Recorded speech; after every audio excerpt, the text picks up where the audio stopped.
Welcome to మెగాని TV పక్కా local AP. Tirupati జిల్లా పొంగనూరు ఎమ్మెల్యే మాజీ మంత్రి పెద్దిరెడ్డి రామచంద్రారెడ్డి అయ్యప్పమాల ధారణ చేశారు. తిరుపతిలోని ప్రముఖ పుణ్యక్షేత్రమైన కపిలేశ్వర స్వామి ఆలయంలో ఆయన నియమ నిష్టలతో శ్రీ అయ్యప్ప స్వామి మాలను స్వీకరించారు. మాల ధారణ అనంతరం ఆయన ఎర్రాద్రివారిపల్లిలోని కోటమలై అయ్యప్ప స్వామి వారిని దర్శించుకొని ప్రత్యేక పూజలు నిర్వహించారు. పెద్దిరెడ్డి మాల ధరించిన విషయం తెలుసుకున్న పలువురు వైసీపీ నాయకులు, కార్యకర్తలు శుభాకాంక్షలు తెలిపారు.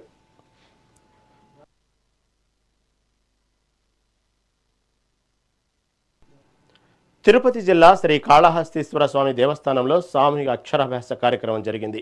వందలాది మంది చిన్నారులు తమ తల్లిదండ్రులతో కలిసి స్వామి అమ్మవార్ల సన్నిధిలో అక్షర రూపంలో విద్యాభ్యాసాన్ని ప్రారంభించారు.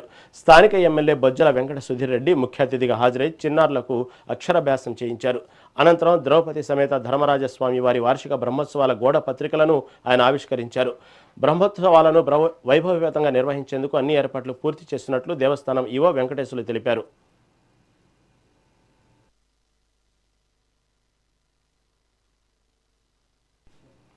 ఏలూరు జిల్లా కొయ్యలగూడెంలో జనసేన మండల పార్టీ కార్యదర్శి సతీష్పై కొంతమంది దుండగులు దాడికి పాల్పడ్డారు. స్థానిక కూటమి ఎమ్మెల్యే బాలరాజు అనుచరులే తనను కిడ్నాప్ చేయడానికి ప్రయత్నించి తీవ్రంగా కొట్టారని బాధితుడు సతీష్ ఆరోపించారు. అయితే ఇటీవల సోషల్ మీడియాలో ఎమ్మెల్యే భార్యపై సతీష్ అసభ్యకరంగా పోస్టు పెట్టారనే వివాదమే ఈ దాడికి కారణమని స్థానికులు భావిస్తున్నారు. ఘటనా స్థలానికి చేరుకున్న పోలీసులు గాయపడిన సతీష్ను చికిత్స నిమిత్తం ప్రభుత్వ ఆసుపత్రికి తరలించారు. ఈ ఘటనపై పోలీసులు కేసు నమోదు చేసి దర్యాప్తు చేపట్టారు. ఆయనతో పాటు 10 మంది ఎవరో కుర్రోళ్ళు వచ్చారు. మీరు ఏదో పోస్ట్ పెట్టారంటే అన్నారు. నేను ఫస్ట్ గుర్తులేదు, చూడలేదు, తెలియదని అన్నాను. తర్వాత నాకు గుర్తొచ్చి నా గ్రూప్లో నేను ఒక లెటర్ నోటి ఫార్వర్డ్ చేయడం జరిగింది. దానివల్ల తప్పు అయిపోయిందని చెప్పేసి నేను చెప్పాను. చెప్తే మిమ్మల్ని ఎమ్మెల్యే గారు తీసుకెళ్ళారని చెప్పేసి నన్ను తీసుకెళ్ళారు.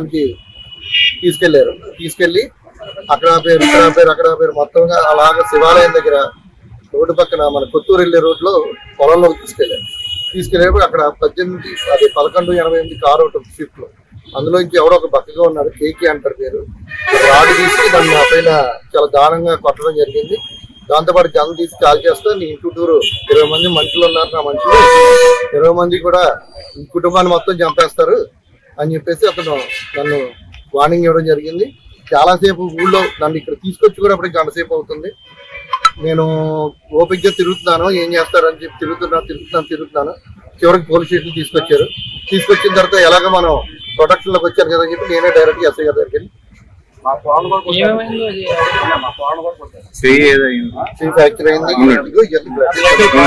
మొత్తం అంటే పొలంలో రాడ్డు తీసుకుని విపరీతమైన దెబ్బలు కొట్టడం జరిగింది. ఆయనతో పాటు 10 మంది ఎవరో కుర్రోళ్ళు వచ్చారు. మీరు ఏదో పోస్ట్ పెట్టారంటే అన్నారు. నేను ఫస్ట్ గుర్తులేదు.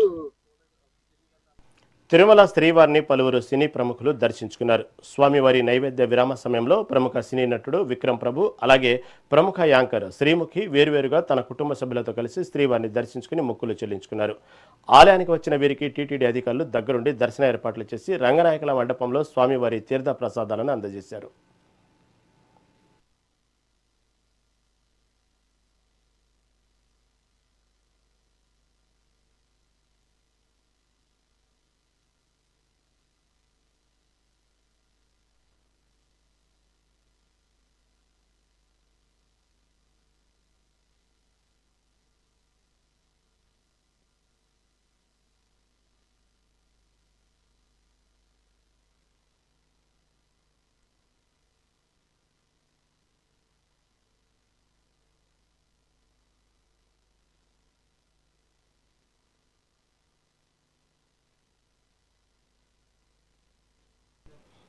ఏలూరు జిల్లా పోలవరం ఎమ్మెల్యే చిర్రి బాలరాజు భార్య చిర్రి జ్యోతి సంచలన వ్యాఖ్యలు చేశారు. తన జోలికి గాని తన భర్త జోలికి గాని వస్తే సహించేది లేదని ఆమె హెచ్చరించారు. తమ మధ్య ఎటువంటి గొడవలు లేవని, కొంతమంది రాజకీయంగా తన భర్తను అణిచివేయాలనే ఆలోచనతోనే ఇటువంటి కుట్రలు చేస్తున్నారని మండిపడ్డారు. తమపై సోషల్ మీడియాలో వస్తున్న వార్తలపై పోలీస్ స్టేషన్లో ఫిర్యాదు చేశారు. చిర్రి జ్యోతి అండి, మేము పోలవరం ఎమ్మెల్యే బాలరాజు గారి వైపునండి. నేను గత వారం రోజుల నుంచి సోషల్ మీడియాలో ప్రసారం చేస్తున్నారండి. రాజకీయంగా చేయండి, మా ఫ్యామిలీ విషయాలు పబ్లిక్ గా చేయొద్దు, ప్రతి కుటుంబానికి సమస్యలు ఉంటాయి, అది మీరు చూసుకోండి. మీడియా వాళ్ళకి ఒకటే చెప్తున్నాను, ఎవరి కుటుంబంలో మీ అక్క చెల్లెలు కానీ మీ తల్లిదండ్రులు కానీ ఇలాంటి పరిస్థితి వస్తే మరి మీ కుటుంబంలో జరిగినప్పుడు మీరు ఇలాగే బహిరంగంగా పెడుతున్నారా? లేదు కదా. నా వ్యక్తిగతాన్ని 10 మందిలో పెట్టి మా యొక్క పరుగుని తీసి మరి ఒత్తిడిగా బాగా గురి చేస్తున్నారు. ఇది మా పర్సనల్లీ మేము చూసుకుంటాము. గతంలో మీకు రాజకీయ పరంగా మీకు ఏమైనా ఇబ్బంది ఉంటే రాజకీయంగా ఎదుర్కోండి, అంతేగాని మా యొక్క పరువుని మా యొక్క కుటుంబ సమస్యని 10 మందిలో పెట్టి మా యొక్క పరువు తీయకూడదని నేను మీడియా వాళ్ళకి తెలియజేస్తున్నాను. మీద నేను కోయిలు కూడా రావడం జరిగిందండి. ఆయనతో మాట్లాడాను. ఆయనేమో తక్కువ స్థాయి అని చెప్పి కొంచెం చిన్న చూపుతో మాట్లాడారు. దానివల్ల నేను ఇక్కడ రావడం జరిగింది. అందుకే నేను ఆయన మీద కంప్లైంట్ ఎస్ఐ గారికి ఇవ్వడం జరుగుతుందండి. నా జోలిగా మా భర్త జోలికి కానీ రావద్దండి. మేము పర్సనల్ గా మేము చూసుకుంటాం. ఏదంటే రాజకీయంగా మీరు ఎదురుపడండి కానీ మా జీవితాలతో ఆడుకేసిరి జ్యోతి అండి. Janasena party Tirupati in charge Kiran Royal YCP లక్ష్యంగా తీవ్ర విమర్శలు చేశారు. జగన్ 2.0 అంటే కులాల మధ్య చిచ్చు పెట్టడం, హిందూ మతంపై దాడి చేయడమేనని ఆరోపించారు. సుగాలి ప్రీతి అంశాన్ని వైసీపీ కావాలనే మళ్లీ తెరపైకి తెచ్చిందన్నారు. ఆమె తల్లి పార్వతమ్మ డిప్యూటీ సీఎం పవన్ కళ్యాణ్పై ఫిర్యాదు చేయడం వెనుక రాజకీయ కుట్ర ఉందని విమర్శించారు. సుగాలి ప్రీతి ఘటనను మొదట వెలుగులోకి తెచ్చింది పవన్ కళ్యాణేనని, పార్వతమ్మ వైసీపీ ట్రాప్లో పడ్డారని చెప్పారు. ఈ ఘటనల వెనుక వైసీపీ హస్తం ఉందన్న ఆయన రావణ్కు వైసీపీతో సంబంధం లేదనడం సిగ్గుచేటన్నారు. రాజకీయ ప్రయోజనాల కోసం ఈ అంశాన్ని వాడుకోవడం బాధాకరమన్నారు. అంటే మేమేదో జగన్మోహన్ రెడ్డి జగన్ అన్న 2.0 అంటే అద్భుతాలు చేస్తారనుకున్నా, చిల్లర పనులు చేస్తారనుకోలే. జగన్ 2.0 అంటే కులాల మధ్య చిచ్చు పెట్టడం, హిందూ మతం మీద దాడి చేయడం. జగన్ 2.0లోనే ఈ రావణు శ్రావణ్ కూడా జగన్ 2.0లో భాగమే. ఇదే జగన్ 2.0. అప్పుడు చెప్పాడు జగన్ 2.0 మామూలుగా ఉండదన్నాడు. నిజంగానే మామూలుగా లేదు. అంతా కులాల చిచ్చు, రావణు శ్రావణు, హిందూ మతం మీద దాడులు, కాపులతో మీటింగ్లు, కాపుల్ని చీల్చడాలు. 2.0 ఇంకెన్ని చూడాలో చూస్తాం. మేము సిద్ధమే. జగన్మోహన్ రెడ్డి ఏం చేసినా మేము కూడా సిద్ధంగానే ఉన్నాం. ముఖ్యంగా ఈ ప్రెస్ మీట్లోకి పాయింట్లోకి వెళ్దాం. సుగాలి ప్రీతి అందరికీ తెలుసు, ప్రపంచానికే తెలుసు. ఎవరి వల్ల తెలుసు? పవన్ కళ్యాణ్ గారి వల్ల తెలుసు.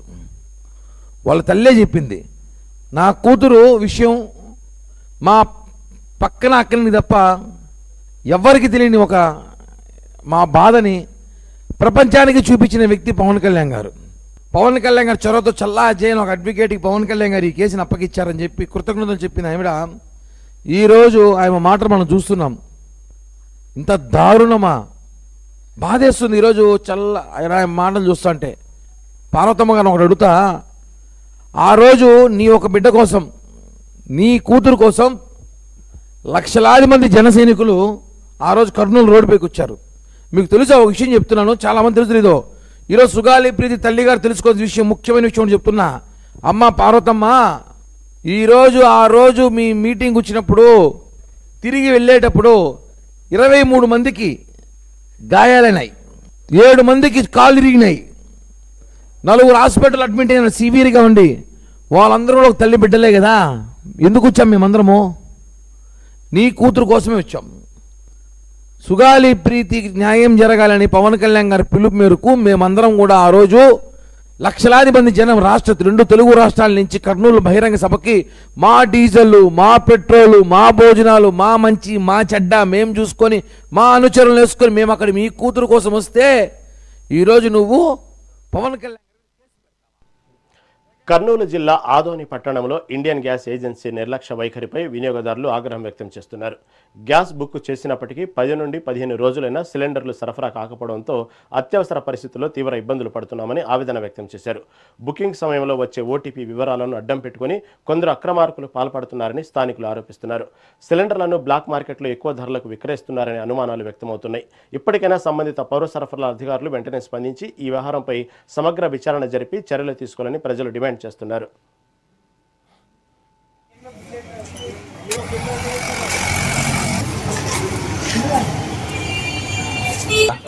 విందుగా 1005 రూపాయలు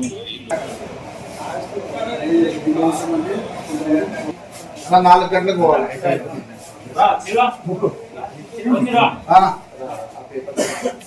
సోమేశ్వర ఏజెన్సీని రద్దు చేయాలి. సోమేశ్వర ఏజెన్సీని రద్దు చేయాలి. Indian gas Someswara agency.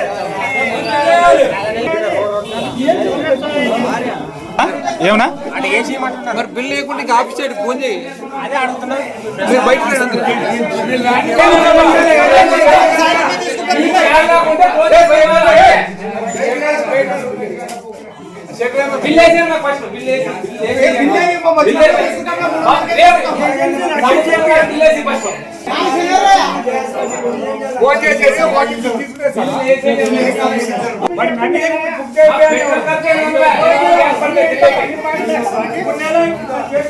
అన్ని పాటలేదా మాకి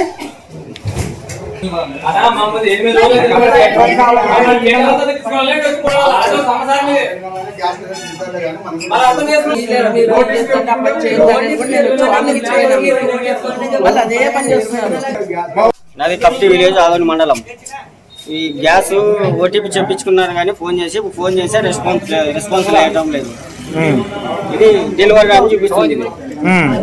మాకు డెలివరీ అని చూపిస్తుంది. ఇస్తాం, రేపు ఇస్తాం, ఎల్లుండి ఇస్తాం. ఇప్పుడే 15 రోజులు అయింది తిప్పించుకొని. ఇంతవరకు గ్యాస్ ఇవ్వడం లేదు, బిల్లు కూడా ఇవ్వడం లేదు. మీరు తిరిగి మళ్ళీ ఫోన్ చేసినారు ఏజెన్సీ వాళ్ళకి? స్విచ్ ఆఫ్ నిన్న వచ్చినా ఈ రోజు వచ్చాను. ఏమంటున్నారు ఇప్పుడు? ఏమంటున్నారు వాళ్ళు? ఏసీ ఇస్తాను అంటున్నాడు. అంటే ఇంత ముందు ఏసీ ఇవ్వకపోవడం ఏంది, ఇప్పుడు ఏసీ ఇవ్వడం స్టాక్ లేవంటున్నాడు. డైలీ వస్తుంది లోడు. ఇది ప్రాబ్లం. ఏమైంది ఈరోజు ఇండియన్ గ్యాస్ లో కూడా ఆఫీస్ లో? నెల పైన గ్యాస్ బుక్ చేసి ఓటీపీ అడిగినారు. సిలిండర్ తెస్తాం, ఓటీపీ చెప్పు అని. ఓకే, 15 దినాలు ఇంతవరకు లేదు. లోపల ఏమైంది ఈరోజు? గలట గ్యాస్ ఇవ్వడం లేదు నెల 2 నెలల నుంచి. నాది కప్టి విలేజ్ ఆదోని మండలం. ఏలూరు జిల్లా గురువాయిగూడెంలోని ప్రసిద్ధ మద్ది ఆంజనేయ స్వామి పుణ్యక్షేత్రంలో శ్రీరామ సదన్ భవన సముదాయం ప్రారంభమైంది. 1.20 కోట్ల రూపాయల నిధులతో 8 గదులతో నిర్మించిన ఈ నూతన వసతి గృహాన్ని చింతలపూడి ఎమ్మెల్యే సొంగ రోషన్ కుమార్ లాంఛనంగా ప్రారంభించారు. దూర ప్రాంతాల నుండి వచ్చే భక్తులకు మెరుగైన వసతి కల్పించేందుకు ఈ భవనాన్ని నిర్మించారు. ఆలయ అభివృద్ధికి సహకరించిన దాతలకు ఈ సందర్భంగా ఎమ్మెల్యే కృతజ్ఞతలు తెలిపారు. ఆలయ అభివృద్ధికి ప్రభుత్వం ఎల్లప్పుడూ అండగా ఉంటుందని, భక్తులకు మరిన్ని సౌకర్యాలు కల్పిస్తామని ఆయన పేర్కొన్నారు.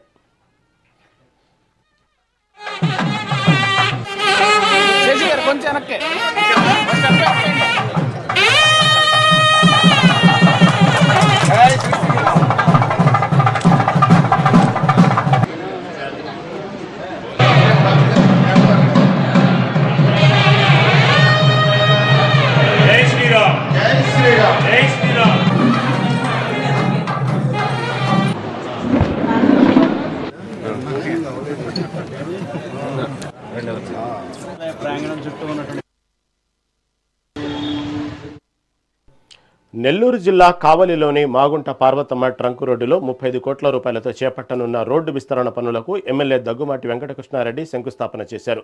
ఈ పనులను ఏడాది లోపల పూర్తి చేసి ప్రజలకు అందుబాటులోకి తీసుకురావాలని కాంట్రాక్టర్ను ఆదేశించారు.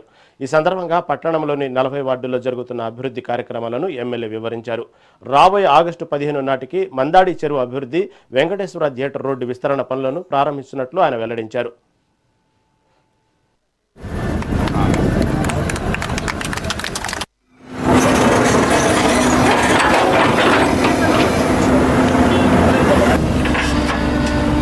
రవిచంద్ర అన్న కొంచెం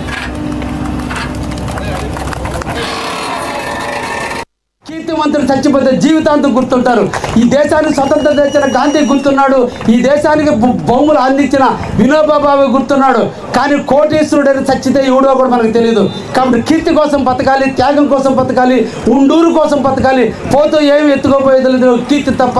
ఆ కీర్తి కోసం కావాలి అభివృద్ధి కోసం సంఘ సేవకర్తలు కానీ సమాజంలో ఉన్నటువంటి డబ్బున్న వాళ్ళు కూడా ముందుకు రావాలని కూడా ఈ సందర్భంగా తెలియజేస్తూ, ఈ రోజున నాకు ఇటీవల కాలంలో ఒక పెళ్లిలో కనిపించాడు కనమరులో పడి కోటేశ్వరరావు గారు. ఆయన నేను మొన్న సాయంత్రం ఆయన ఇంటికి వెళ్ళా.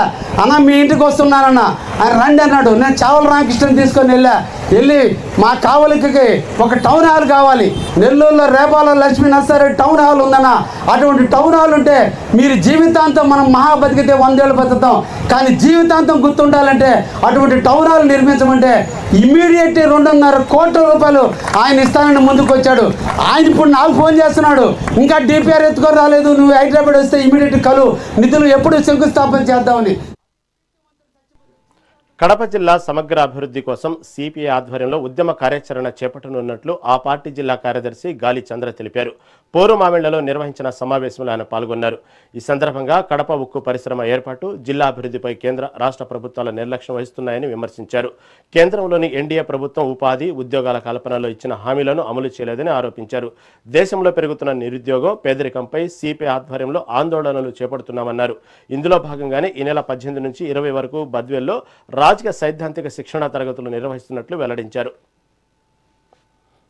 ఇప్పటికీ కూడా కడప జిల్లా అన్ని విధాలా వెనుకబడి కరువు వాదన పడతా ఉంది. పారిశ్రామిక అభివృద్ధికి కావలసినటువంటి ఖనిజ నిక్షేపాలు ఉన్నప్పటికీ కూడా కడప ఉక్కు పరిశ్రమ నిర్మాణానికి ఏదో జేఎస్డబ్ల్యూ అనేటువంటి ఒక తుక్కు పరిశ్రమకు ఏదో పనులు చేస్తా ఉన్నట్టు, ప్రారంభిస్తా ఉన్నట్టు మాట్లాడుతున్నాం. కానీ ప్రత్యక్షంగా 25,000 మందికి, పరోక్షంగా 1,00,000 మందికి ఉద్యోగ ఉపాధి అవకాశాలు కల్పించేటటువంటి శైలి ఆధ్వర్యంలో ఉక్కు పరిశ్రమ ఏర్పాటు చేయాలనేది కడప జిల్లా ప్రజల ఆకాంక్ష. కానీ దానికి భిన్నంగా పాలక ప్రభుత్వాలు ఆలోచన చేస్తున్నారు. అట్లే ఏపీ ఐఐసి పేరుతో జిల్లా వ్యాప్తంగా అన్ని నియోజకవర్గ కేంద్రాలలో వేల ఎకరాల భూములు పేద ప్రజల నుంచి అసైన్డ్ భూములు, లేకపోతే రైతుల నుంచి వ్యవసాయ భూములు సేకరించారు. కానీ ఒక్క పరిశ్రమ పట్టమని 10,000 మందికి ఉద్యోగ ఉపాధి అవకాశాలు కల్పించే ఒక్క పరిశ్రమను ఏర్పాటు చేశారంటే ఇది లేదు. వేల ఎకరాల భూములు ఇప్పుడు ఏం చేస్తున్నారు? ఈ బద్వేలు నియోజకవర్గంలో దాదాపు 4-5 వేల ఎకరాల భూములు సేకరించాము, అన్యాక్రాంతం కాకుండా, ఆక్రమణకు గురి కాకుండా కాపాడినామని చెప్తున్నటువంటి అధికారులు, అధికార పార్టీ నేతలు ఏం చేస్తున్నారు? సోలార్ ప్రాజెక్టుకి ఇస్తామని చెప్తున్నారు. ఒక పక్కేమో గ్రామాలలో పేదలకు 2 ఎకరాల సొంత భూమి లేనటువంటి అణగారిన వర్గాలు ఉంటారు. కానీ వాళ్ళ భూములు లాక్కొని సోలార్ ప్రాజెక్టు పెడితే వచ్చేటటువంటి ఉపాధి, ఉద్యోగ అవకాశాలు ఏమైనా ఉన్నాయంటే అవి కూడా. పశ్చిమ గోదావరి జిల్లా అడవిపాలెం గ్రామంలో ఉపాధి హామీ శ్రామికుల ఆత్మీయ సందడి కార్యక్రమం జరిగింది.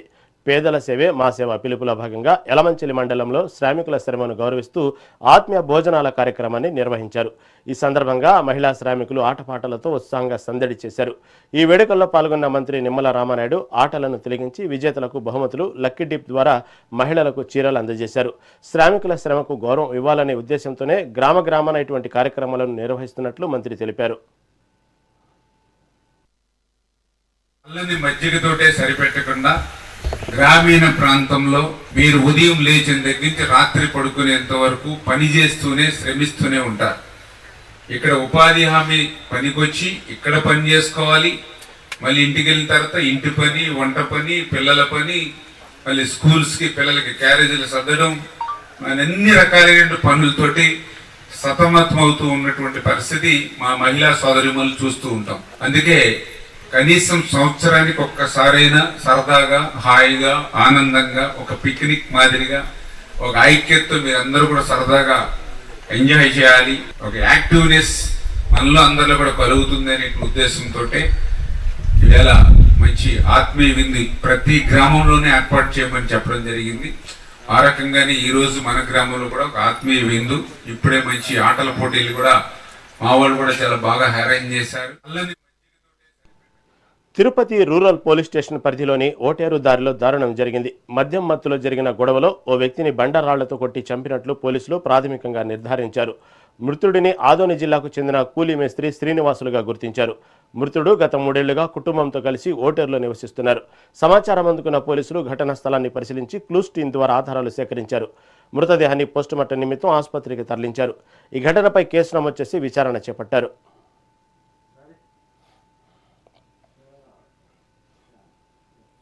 అనంతపురం జిల్లా బొచ్చుపల్లిలో తీవ్ర ఉద్రిక్తత నెలకొంది. గ్రామంలో పీర్ల పండుగ నిర్వహించాలని డిమాండ్ చేస్తూ వన్నూరు స్వామి అనే యువకుడు సెల్ టవర్ ఎక్కి ఆత్మహత్యాయత్నానికి పాల్పడటం కలకలం రేపింది. గత కుల వివాదాల వల్ల పోలీసులు ఈ పండుగను నిలిపివేగా నిర్వహించి తీరాలంటూ యువకుడు రాత్రి ఓవర్ హెడ్ ట్యాంకు, ఉదయం సెల్ టవర్ ఎక్కాడు. సమాచారం అందుకున్న పోలీసులు, రెవెన్యూ, అగ్నిమాపక సిబ్బంది ఘటనా స్థలానికి చేరుకున్నారు. అధికారులు గంటల తరబడి నచ్చజెప్పినా యువకుడు కిందకు దిగేందుకు నిరాకరించడంతో సురక్షితంగా దించేందుకు సిబ్బంది ప్రయత్నాలు కొనసాగిస్తున్నారు.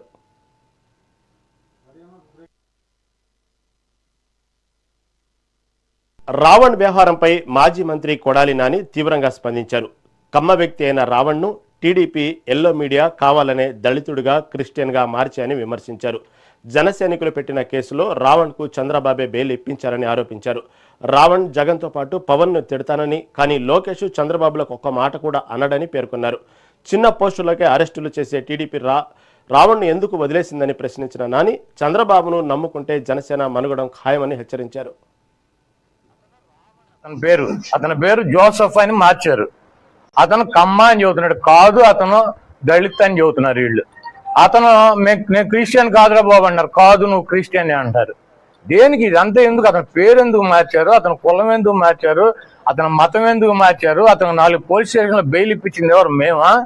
అతని కులం, మతం, పేరు కూడా మార్చింది మేమేనా? కాబట్టి అతను జోసఫ్ అని వాళ్ళు చెప్పేటువంటి జోసఫ్, మేము చెప్పేటువంటి రాముని, రాష్ట్ర ప్రజలు మాట్లాడుకునేటువంటి రామును, బాలకృష్ణ గాని, లోకేష్ గాని, చంద్రబాబును గాని ఒక మాట కూడా మాట్లాడు. అతను వీడియోలు పరిశీలించండి. జగన్మోహన్ రెడ్డి గారిని విమర్శిస్తాడు, పవన్ కళ్యాణ్ అయితే ఇక అద్దు బొద్దు లేకుండా విమర్శిస్తాడు.